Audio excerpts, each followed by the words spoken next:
봉독을 하도록 하겠습니다. 사도행전 12장 1절부터 5절의 말씀입니다. 그때 헤롯 왕이 손을 들어 교회 중에서 몇 사람을 해하려 하여 요한의 형제 야고보를 칼로 죽이니 유대인들이 이 일을 기뻐하는 것을 보고 베드로도 잡으려 할새 때는 무교절 기간이라 잡음에 옥에 가두어 군인 넷씩인 네페에게 맡겨 지키고 유월절 후에 백성 앞에 끌어내고자 하더라. 이에 베드로는 옥에 갇혔고 교회는 그들을 위하여 간절히 하나님께 기도하더라. 아멘. 우리는 지난 주간에 추석 명절 연휴를 보냈습니다. 여러분들 추석 명절 연휴 잘 보내셨습니까? 여러분들 이 긴 연휴를 보내시면서 아마 몸과 마음이 많이 지치셨을 거예요. 연휴 기간 동안에 좀 잘 쉬셔야 되는데 또 너무 이렇게 또 쉬다 보면은 우리의 몸의 리듬이 깨져서 우리 몸과 마음이 힘들 경우가 많이 있는데 아마 지금이 바로 그러한 때라고 생각을 합니다. 여러분들 오늘 여러분들의 몸과 마음을 잘 관리하셔서 월요일부터 일상으로 돌아가는데 차질이 없도록 잘 준비하시기를 바라겠습니다. 여러분들의 그 지친 몸과 마음을 어떻게 좋은 상태로 돌릴 수 있을까요? 어떻게 하면 될까요? 우리는 하나님을 믿는 하나님의 자녀들 아닙니까? 그렇기 때문에 우리의 몸과 마음이 정상적인 컨디션으로 돌아갈 수 있기 위한 가장 좋은 방법이 있다면 그것은 우리가 조용한 시간과 장소를 마련해서 하나님 앞에 조용히 기도하는 시간을 갖는 것입니다. 우리가 하나님을 믿는 하나님의 자녀들이기 때문에 우리의 영혼이, 우리의 심령이 평안할 때 그때 우리의 마음과 우리의 몸이 안정을 되찾을 수 있기 때문에 그렇습니다. 여러분들 가족들과 만나면서 좋은 이야기들 많이 하셨죠. 그런데 가족들이기 때문에 이런저런 이야기를 하시다가 아마 속에 있는 이야기들도 많이 나누셨을 거예요. 그런 이야기들 가운데 여러분들이 기도해야 할 그런 제목 없으셨습니까? 우리 자녀들을 위해서 여러분들이 기도해야 될 것은 없나요? 여러분들의 부모님들을 위해서 기도해야 될 것은 없을까요? 이번 가을이 깊어가고 있는데 내가 주님 앞에 더 겸손하게 무릎 꿇고 나의 영적인 성숙을 위해서 기도해야 될 것은 없을까요? 우리 연말 위해서 우리 하나님 앞에 기도할 수 있는 정말 경건한 하나님 앞에서의 귀한 기도의 시간을 꼭 가지시기를 바랍니다. 우리가 하나님 앞에 기도할 때 우리가 경건한 모습으로 주님 앞에 간구할 때 하나님께서 여러분들의 심령에 귀한 은혜를 채워 주실 것입니다. 오늘 우리가 읽은 이 말씀 초대교회의 상황을 우리에게 보여주고 있는데 이 초대교회는 어떠한 교회였느냐? 기도하는 교회였습니다. 초대교회 하면 기도하는 교회입니다. 저는 오늘 이 말씀을 읽으면서 우리 필그림 교회 하면 기도하는 교회라고 그렇게 연상이 되는 그러한 은혜를 입게 되시기를 주님의 이름으로 축복합니다. 필그림 교회 성도 하면 필그림 교회 성도 기도하는 성도 이렇게 연상이 되었으면 좋겠어요. 우리 필그림교회 교회 그리고 우리 필그림교회에 속하여 있는 우리 모든 성도들은 기도하는 성도들이 되어야 하는 것입니다. 오늘 초대교회는 기도하는 모습을 우리에게 보여주고 있습니다. 초대교회는 좋을 때도 기도했습니다. 하나님께 영광을 돌리면서 기도했고 어려울 때도 하나님을 바라보면서 간절히 기도를 드렸습니다. 오늘 12장 말씀에 보면 초대교회가 어려움을 당하는 것을 우리에게 소개하고 있습니다. 초대교회는 유대인들에게 핍박을 많이 받았죠. 그런데 지금은 그것이 더 발전이 되어서 이제 왕이 조직적으로 교회를 핍박하는 그 내용이 오늘 기록에 나와 있습니다. 유대인의 왕 헤롯이 교회를 박해하기 시작하였다. 그래서 교회 안에 있는 성도들을 해하기를 시작하였다. 야고보를 죽였고 베드로를 감옥에 잡아두었다라고 하는 그런 기록이 되어 있습니다.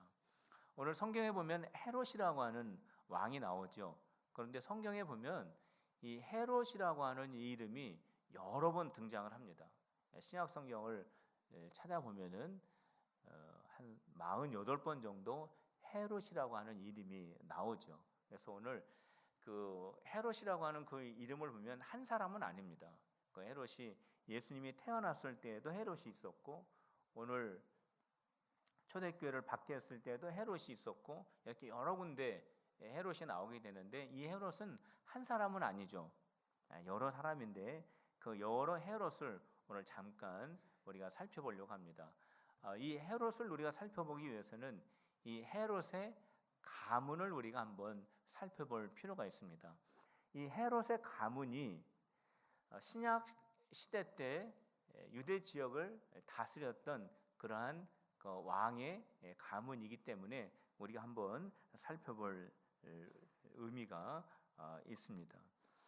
오늘 이 헤롯이라고 하는 그 왕의 이름이 나오게 되는데, 처음에 나오는 신약 성경에 처음에 나오는 헤롯 왕은 누구냐면 예수님이 태어나셨을 때 그 예수님의 태어난 그 나이의 기준으로 해서 어린 아이들을, 영아들이죠, 어린 아이들을 모두 죽인 헤롯이 있습니다. 그 헤롯의 이름은 뭐냐면 헤롯 대왕이죠. 이 헤롯 가문의 가장 우두머리라고 볼 수 있습니다. 이 헤롯 대왕이 바로 그 예수님이 태어났을 때 그 어린 아이들을 다 죽인 왕입니다. 이 헤롯 왕은요, 이 헤롯 대왕은 출신이 어디냐면 에서 혈통의 에돔 출신입니다. 다시 말씀을 드리면 유대의 정통 이스라엘이 아니에요. 정통 유대인이 아닙니다.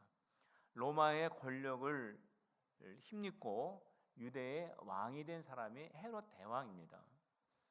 그렇기 때문에 이스라엘 사람들은 마음속으로 헤롯 대왕을 이스라엘의 왕으로 인정하지 않았습니다. 헤롯 대왕도 그것을 충분히 느꼈고 이것이 그의 큰 컴플렉스 중에 하나였습니다. 자기가 왕이긴 한데 백성들이 자기를 왕으로 인정해주지 않는 그런 처지에 있었습니다. 그런데 그러한 때쯤에 동방의 박사들이 찾아와서 유대 땅에 새 왕이 났다라고 하는 소식을 듣게 됩니다.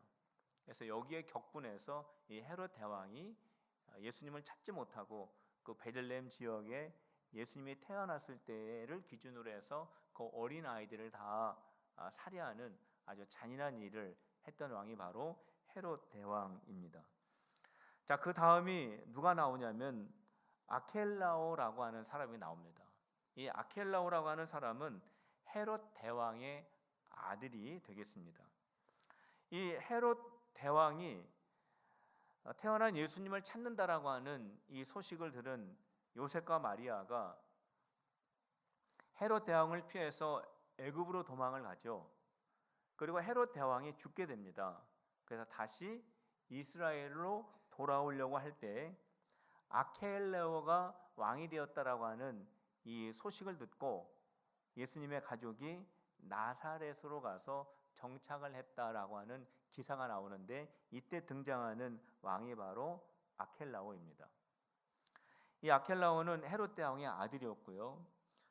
그 다음에 나오는 헤롯이 또 나옵니다. 이 헤롯은 누구냐면 헤롯 안디바입니다. 이 헤롯 안디바는 역시 헤롯 대왕의 아들입니다. 그러니까 헤롯 대왕의 그 가문들이 그 유대 지역을 모두 다스리고 있었다라고 하는 것을 알 수가 있는 것이죠. 헤롯 안디바는 누구냐면 세례 요한의 목을 벤 사람입니다. 세례 요한이 이 헤롯 안디바에게 한 가지를 책망을 하죠. 어떻게 형제의 아내를 빼앗아서 결혼을 할 수 있느냐? 헤로디아와 결혼을 했는데 이 헤로디아가 누구냐면 자기 형제의 부인이었습니다. 그것을 세례 요한이 지적하자 세례 요한의 목을 베어버리라고 명령한 사람이 바로 누구냐면 헤롯인데, 이 헤롯이 바로 헤롯 안디바입니다. 그 다음에 나오는 사람이 빌립 2세입니다. 빌립 2세도 역시 헤롯 대왕의 아들이 됩니다. 이 사람은 갈릴리 북쪽과 동쪽을 통치하였던 사람입니다. 그 다음에 나오는 사람이 누구냐면 헤롯 아그리파 1세입니다. 여기 또 헤롯이라고 하는 이름이 나오죠. 근데 성경에는 그냥 헤롯이라고 나옵니다. 근데 이 사람의 본래 이름은 헤롯 아그리파 1세가 됩니다. 이 사람은 누구냐면 헤롯 대왕의 손자가 됩니다. 오늘 우리가 읽은 본문 말씀에서 야고보를 죽이고 베드로를 감옥에 가둔 헤롯이 바로 헤롯 아그리파 1세입니다. 그 다음에 헤롯 아그리파 2세가 나옵니다. 이 사람은 헤롯 대왕의 증손자가 됩니다. 이 사람은 자기 여동생과 결혼한 근친상간을 한 그런 사람입니다. 바울이 나는 로마의 황제에게 상소하겠습니다 라고 말했을 때 총독 베스도 옆에 있었던 왕이 바로 헤롯 아그리파 2세가 되는 것입니다. 이 사람들이 바로 신약 시대에 성경에 등장하는 헤롯 가문의 왕들입니다. 오늘 야고보를 죽이고 베드로를 감옥에 넣은 헤롯은 누구냐? 헤롯 아그리파 1세라고 말씀을 드렸습니다. 이 헤롯의 가문은 왕의 가문입니다. 그런데 이 헤롯의 가문에 속하여 있었던 이 왕들은 마음속에 늘 컴플렉스가 있었어요. 그들은 왕의 가문이었지만 유대 백성들은 그들을 정통 유대인으로 인정하지 않고 그들을 마음속으로 왕으로 인정하지는 않습니다. 그렇기 때문에 이 헤롯 가문에 속하여 있었던 이 왕들은 유대인들의 마음을 얻기 위해서 유대인들이 좋아하는 일을 그들은 늘 관심을 가지고 있었습니다. 그래서 오늘 헤롯 아그리파 1세가 유대인들이 싫어하는 교회를 핍박을 했고, 그리고 야고보를 죽였더니 유대인들이 그것을 기뻐하여서 더 나아가서 예루살렘 교회 지도자인 베드로까지 잡아 감옥에 넣고 죽이려고 계획을 했던 것입니다. 헤롯 가문은 세상의 왕이었습니다. 화려한 그런 삶을 살아가고 있었던 그런 가문이었습니다. 그러나 그들의 가문은 예수님을 반대하고 교회를 핍박하고 성도들을 잡아다가 죽이는 아주 잔인한 그러한 가문이었습니다. 성도 여러분, 여러분들의 가문은 예수님을 영접하고 교회를 사랑하고 성도들을 늘 격려하며 축복하는 복된 가문이 다 되시기를 주님의 이름으로 축원합니다. 베드로가 헤롯에게 붙잡혀 갔습니다. 헤롯이 아주 계획적으로 철저한 그러한 계획을 가지고 베드로를 붙잡아다가 깊은 감옥에 넣어두었을 때 초대교회 성도들은 무엇을 했을까요? 오늘 성경 말씀에 보면 그들은 베드로를 위해서 하나님께 간절히 기도하고 있었다라고 말씀을 하고 있습니다. 우리 5절 말씀을 우리 같이 읽어보도록 하겠습니다. 우리 5절입니다. 시작. 이에 베드로는 옥에 갇혔고 교회는 그를 위하여 간절히 하나님께 기도하더라. 베드로는 옥에 갇혀 있었습니다. 그런 상황에 있을 때 초대교회 성도들의 마음은 어떠하였을까요? 이미 야고보는 왕의 손에 의해서 죽음을 당하게 되었습니다. 그리고 지금 교회가 박해를 받는데 이거는 어떤 유대인들의 집단에 의해서 박해를 받는 것이 아니라 왕이 직접, 그 나라의 왕이 직접 교회를 박해하기를 시작했습니다. 그리고 그 피해자가 야고보가 되었고, 이제는 그 두 번째로 예루살렘의 지도자인 베드로가 왕에게 붙잡혀서 감옥에 지금 들어가 있는 상태입니다. 이러한 모습을 보고 있었던 성도들의 마음이 어떠하였을까요? 예수님을 믿는다라고 하는 이 신앙 한 가지 때문에 왕에게 미움을 받고 어쩌면은 그들의 생명까지 바꿔야 하는 그러한 처지에 성도들이 놓여 있었던 것입니다. 아마 성도들은 이러한 사태를 지켜보면서 두려운 마음을 가질 수도 있었습니다. 아니면 그들이 믿고 있었던 그 예수님에 대한 신앙을 저버리고 다른 곳으로 도망하고 흩어질 수도 있는 그러한 상황이었습니다. 그런데 오늘 성경 말씀에 보면 성도들은 헤롯 아그리파 1세를 두려워하지 않고 그들이 신앙을 버리지 않고 다른 곳으로 흩어지지 않고 그들은 오히려 모여서 하나님 앞에 간절히 기도하였다라고 성경에 기록을 하고 있습니다. 그 이유가 무엇일까요? 그렇게 힘들고 어렵고 두렵고 절망적인 상황 속에서 초대교회 성도들이 흩어지지 않고 하나님 앞에 간절히 기도할 수 있었던 그 이유가 무엇일까요? 그 이유는 교회 공동체는 기도 공동체이기 때문에 그렇습니다. 성도 여러분, 초대교회가 어떻게 해서 시작이 되었습니까? 성령 충만을 받은 120명의 성도들이 은혜를 받고 그들이 사도들의 가르침을 받고 그들이 함께 모여서 교제하면서 그들이 집중하고 그들이 시간을 모두 할애하고 그들이 모든 것들을 마음속으로 집중했던 것이 한 가지 있었는데 그것은 바로 뭐였냐면 기도였다라는 거예요. 초대교회 성도들은 모일 때마다 하나님 앞에 기도했습니다. 성도 여러분, 오늘 이 말씀을 통해서 우리 필그림교회의 기도의 불씨가 다시 한번 활활 타오르는 역사가 있게 되시기를 주님의 이름으로 축원합니다. 우리 필그림교회가 기도하는 교회가 되시기를 주님의 이름으로 축원합니다.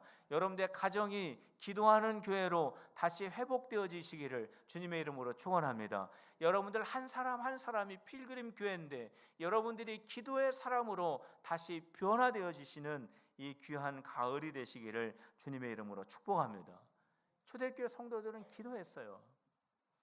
초대교회 성도들이 기도하였을 뿐만이 아니라 초대교회 사도들도 기도를 굉장히 중요하게 여겼던 사람들입니다.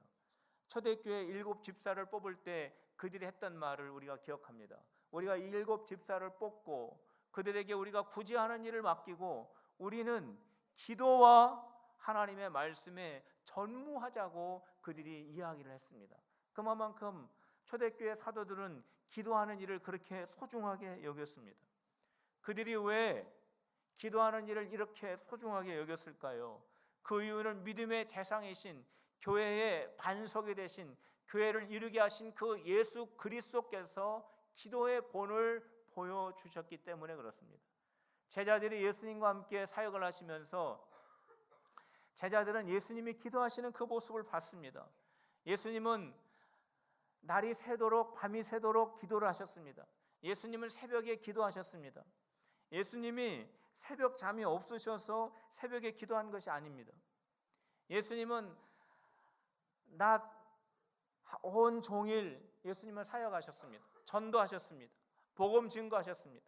병자들을 낫게 해주셨습니다. 귀신 들린 자들의 귀신을 쫓아내는 그러한 사역을 하셨습니다. 성경에 보면 예수님은 식사하실 겨를이 없을 정도로 사역을 하셨다라고 했습니다. 예수님은 무척 피곤하셨을 거예요. 식사하실 겨를이 없을 정도로 병자들을 고쳐주시고 빈들에서 말씀을 전하시고 귀신들을 내어 쫓으시고 영적인 전쟁을 하시고 예수님은 식사도 제대로 하지 못하셨기 때문에 몸과 마음이 지칠 대로 지쳐 있으셨을 것입니다. 그러나 예수님은 새벽 미명 시간에 습관적으로 일어나셔서 기도하는 장소에 가셔서 깊은 기도의 시간을 가지셨습니다. 기적을 행하시기 전에 예수님은 항상 기도하셨습니다. 십자가를 지시기 전에 겟세마네 언덕에서 예수님께서는 밤이 새도록 기도하셨습니다. 예수님은 하나님의 아들이십니다. 기도하지 않으셔도 얼마든지 능력을 행하실 수 있는 그런 능력과 기적을 행하실 수 있는 그런 분이십니다. 그런데 예수님은 기도하셨어요. 예수님은 사역만 한 것이 아닙니다. 예수님은 사역과 동시에 기도를 하셨습니다. 기도하시고 사역하시고 사역하시고 기도하셨어요. 이것을 예수님의 제자들이 봤습니다. 이 제자들이 기도하는 제자들이었고 그들의 모습을 성도들이 봤고 성도들은 기도하였고 초대교회는 기도하는 교회였다라고 하는 거예요. 교회 자체가 기도하는 공동체였다라고 하는 것입니다. 성도 여러분, 그렇기 때문에 초대교회는 어떠한 상황과 어떠한 처지에 있다고 할지라도 그들은 변함없이 하나님 앞에 간절히 기도를 드릴 수 있었던 것입니다. 성도 여러분, 기도가 회복되는 저와 여러분들이 다 되시기를 주님의 이름으로 축원합니다. 기도하고 계신가요? 가정에서 기도하고 있습니까? 여러분들 모일 때마다 기도하고 있습니까? 개인적인 기도의 시간을 여러분들 가지고 계십니까? 성도 여러분, 우리 하나님 앞에 기도할 때 주님께서 우리에게 은혜를 부어주실 줄로 믿으시기를 바랍니다. 성도들이 베드로를 위해서 간절히 기도하였더니 베드로가 감옥에서 나오는 역사가 일어나게 됩니다. 베드로는 단순한 어떠한 방에 갇혀 있었던 것이 아닙니다. 여러분들이 사도행전 12장의 말씀을 여러분들이 가만히 읽어보면은 베드로는 문이 3개가 있는 감옥에 갇혀 있었어요. 문을 3개를 통과해야 들어갈 수 있는 감옥에 갇혀 있었어요. 베드로는 아주 깊은 감옥에 갇혀 있었습니다. 독방에 베드로가 갇혀 있는 것뿐만이 아니라 베드로를 지키기 위해서 군인 4명이 지켰는데 군인 2명은 베드로를 가운데 두고 함께 쇠사슬로 묶었습니다. 베드로 한 사람만 묶은 것이 아니라 양쪽 군인을 세워두고 이 3사람을 동시에 묶었다라고 하는 것입니다. 그리고 2 군인이 바로 그 사람들을 지켜보는 그러한 형태로 베드로를 감옥에 가두어 둔 것입니다. 그리고 이 4명이 한 팀이 되었는데 4팀이 있었다라고 하는 거예요. 그래서 16명이 4교대로 돌아가면서 이 베드로를 감옥 속에서 지켰습니다. 베드로는 여기서 빠져나올 수 있는 방법이 없는 상태였습니다. 그러나 베드로가 감옥에서 나오지 않습니까? 천사가 베드로를 찾아가서 베드로의 옆구리를 쳐서 베드로를 깨우고 그때 베드로를 묶고 있었던 사슬이 풀어지는 역사가 일어나게 되었습니다. 첫째 문이 열리고 둘째 문이 열리고 셋째 문이 열려서 베드로는 감옥으로 나오는 역사가 일어나게 된 것입니다. 오늘 예배 가운데 있는 여러분들의 묶여져 있던 모든 사슬들이 풀어지는 역사가 있기를 주님의 이름으로 축원합니다. 여러분들 닫고 있었던 모든 첫째 문과 둘째 문과 셋째 문이 열려지는 역사가 오늘 이 자리에 있는 모든 성도들에게 있으시기를 주님의 이름으로 축복합니다. 성도 여러분, 여러분들 가운데 내가 감당할 수 없는 문제 때문에 낙심하고 있는 분들 계신가요? 내가 원망할 수밖에 없고 내가 포기할 수밖에 없는 그런 정말로 힘들고 어려운 처지에 지금 놓여 있는 분들이 혹시 계십니까? 바로 그 자리는 원망하고 포기하고 낙심하는 자리가 아니라 우리 주님이 일하실 수 있는 자리인 줄로 믿으시길 바랍니다. 우리 성도들이 그 자리에 있을 때, 우리 하나님 앞에 기도할 때 우리 주님은 우리를 위해서 일하시기 때문입니다. 한번 저를 따라서 해보실 바랍니다. 우리가 기도할 때 하나님은 일하신다. 믿습니까? 우리가 기도할 때 하나님은 일하게 되시는 것입니다. 내일부터 우리 저녁 기도회를 하게 됩니다. 부흥회를 위해서 저녁 기도회를 합니다. 우리 자녀들 기도하기 위해서 우리가 저녁 기도합니다. 우리 교회 후반기 사역을 위해서 우리가 기도하게 됩니다. 우리 성도들이 함께 모여 기도할 때 하나님께서 큰 은혜를 베풀어 주실 줄로 믿으시기를 바랍니다. 감옥에서 나온 베드로가 마리아의 집을 찾아가게 됩니다. 거기 갔더니 성도들이 모여서 아니나 다를까 기도하게 됩니다. 베드로가 천사의 손에 이끌려서 감옥에서 나올 때까지 자기는 지금 꿈인지 이것이 생시인지 분간하지 못할 정도로 있었는데 정말로 그가 밖으로 나와본 상태에서 정말 자기가 천사의 하나님의 은혜로 말미암아 밖으로 나왔다라고 하는 것을 그가 깨닫게 됩니다. 그리고 그가 마리아의 집에 찾아가 보니까 거기에서 아니나 다를까 성도들이 베드로를 위해서 기도하는 그 모습을 발견하게 되었다라고 하는 것입니다.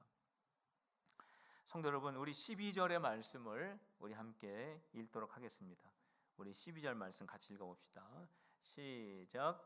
깨닫고 마가라는 요한의 어머니 마리아의 집에 가니 여러 사람이 거기에 모여 기도하고 있더라. 우리 성도님들이 바로 이러한 성도님들이 되시기를 주님의 이름으로 축원합니다. 제가 성도님 집에 갔더니 기도하고 있더라. 제가 우리 성도님들이 모여 있는 곳에 있다라고 해서 살짝 한번 어떻게 잘 모이고 있는지 가봤더니 성도들이 기도하고 말씀 나누고 은혜를 나누고 있더라. 이러한 우리 교회가 되시기를 주님의 이름으로 축복합니다. 얼마나 베드로가 감격했겠습니까? 얼마나 베드로가 은혜를 받았겠습니까? 내가 이렇게 깊은 감옥 속에 있었는데 천사가 나를 이끌어내서 여기까지 올 수 있는 것을 내가 생각해 봤을 때, 정말 성도들이 기도하고 있었구나 라고 하는 것을 베드로가 봤을 때 얼마나 그 가슴이 뜨거웠겠습니까? 기도의 자리에 갔는데 기도하는 사람이 아무도 없었을 때, 정말로 예배하는 자리에 갔었을 때 아무도 없었을 때 베드로의 마음은 어떠했겠습니까? 근데 베드로가 가봤더니 성도들이 기도했다라는 거예요. 성도들이 예배하고 있었다라는 거예요. 그런데 베드로가 문을 두드리게 됩니다.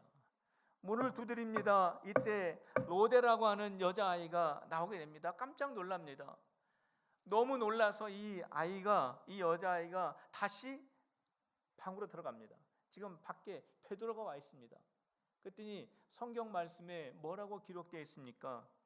지금 이 성도들이 기도하고 있었던 이 성도들이 베드로가 왔다라고 하는 이 말을 듣고 이 성도들의 반응이 어떻습니까? 할렐루야, 주님께서 우리의 기도를 들어주시고 응답해 주셨구나, 할렐루야, 그렇게 기록되어 있나요? 로데라고 하는 이 여자에게 이 성도들이, 기도하던 성도들이 뭐라고 했냐면 너 미쳤니? 그랬습니다. 너 미쳤구나 그랬습니다. 성경에 기록되어 있어요. 베드로는 깊은 감옥에 있는데 어떻게 나올 수 있겠니? 아니에요. 정말로 베드로가 지금, 사도가 지금 문 밖에 서 있습니다. 정말이에요. 제가 봤어요. 그랬더니 그 성도들이 너 헛것 봤구나, 너 베드로를 지키는 천사를 봤구나, 너는 잘못 봤구나, 이렇게 성도들이 말을 했다라고 하는 겁니다. 근데 계속해서 베드로가 문을 두드립니다. 성도들이 나가 봤더니 정말로 베드로가 있는 거예요. 깜짝 놀라게 되죠. 성도 여러분, 참 재미있는 모습 아닙니까? 참 아이러니한 그런 모습 아니겠어요? 성도들은 하나님 앞에 간절히 기도했어요. 근데 베드로가 정말 이렇게 풀려날 줄은 상상도 못했던 것입니다. 우리가 하나님 앞에 기도한다고 하면서 이렇게 기도하지는 않습니까? 하나님 이루어 주실 줄로 믿습니다. 하나님 앞에 우리가 기도하죠. 하나님 이번에 꼭 시험 합격하여 주실 줄로 믿습니다. 하나님 이번에 이 병이 낫게 해 주실 줄로 믿습니다. 하나님 우리 생업과 가정의 문제가 해결될 줄로 믿습니다 라고 이렇게 기도합니다. 기도하고 자리에 일어남과 동시에 어떤 마음을 갖습니까? 하나님께서 내 기도에 응답해 주실 것이다 라고 하는 이러한 마음을 갖는 것이 아니라 이제 어떡하냐 하는 그런 마음을 갖고 기도할 때가 많이 있다라는 거예요. 안 그렇습니까? 성도 여러분, 저와 여러분들이 하나님 앞에 기도할 때는 응답을 받은 줄로 믿고 기도해야 하는 것입니다. 하나님께 감사의 마음을 가지고 기도해야 되는 것입니다. 우리 모든 필금의 성도들이 기도할 때 응답받은 줄로 믿고 기도하는 우리 성도들이 되시기를 주님의 이름으로 축원합니다. 한번 따라해 봅시다. 응답받은 줄로 믿고 기도하자. 앞으로 그렇게 기도하세요. 기도 따로, 삶 따로가 아니라 기도했으면 하나님이 응답해 주신다. 내가 생각했던 것 이상으로 하나님께서 응답해 주실 것이다라고 하는 감사의 마음을 가지고 하나님 앞에 기도하는 우리 성도들이 다 되시기를 주님의 이름으로 축원합니다. 성도 여러분, 지금 초대교회 성도들은 간절히 기도했지만 완전한 믿음을 가지고 기도하지 못했습니다. 연약한 믿음으로 기도했습니다. 온전하지 못한 기도를 하나님 앞에 드렸습니다. 그런데 참 감사한 건 뭐냐면 응답이 왔다라는 거예요. 연약한 믿음과 부족한 기도와 어설픈 어떠한 하나님에 대한 관계를 가지고 그래도 그 관계 속에서, 그 상황 속에서 흔들리지 않고 주님을 바라보며 기도하였을 때에 우리 주님께서는 그 기도를 들으시고 그 신음소리를 들으시고 그 연약한 그 기도와 믿음을 우리 주님은 기뻐하시면서 거기에 응답을 해 주셨다라는 거예요. 성도 여러분, 우리가 온전히 믿음을 가지고 있지 못하고 우리가 완벽한 기도를 하지 못한다고 할지라도 우리가 주님을 바라보며 우리의 상황과 처지를 주님 앞에 아랠 때 우리 주님은 우리의 기도를 들어주시는 줄로 믿으시기를 바랍니다. 우리가 상상한 것 이상으로 하나님께서는 우리에게 은혜를 베풀어 주시는 것입니다. 기도하는 성도님들이 되시길 바랍니다. 기도하는 필그림교회가 됩시다. 그래서 주님께서 우리에게 부어주시는 귀한 기도의 응답을 누리는 우리 모든 성도들이 다 되시기를 주님의 이름으로 축원합니다. 기도하겠습니다. 하나님 아버지, 저희들은 연약한 믿음을 가지고 있습니다. 그래서 저희들은 부족한 기도를 드릴 수밖에 없습니다. 하나님, 그러나 저희들이 연약하고 부족할지라도 저희들이 간절히 하나님 앞에 기도할 때 하나님께서 일하실 줄로 믿습니다. 연약한 저희들을 고쳐 주시옵소서. 부흥의 우리 모두가 하나님을 깊이 만나게 하여 주시옵소서. 올해 하반기를 책임져 주시옵소서. 우리가 주님 앞에 갈급함을 가지고 기도할 때 주님, 저희들의 믿음과 기도가 온전하여 줄 수 있도록 은혜를 베풀어 주시옵소서. 예수님의 이름으로 간절히 기도하옵나이다. 아멘. 오늘 이 시간 우리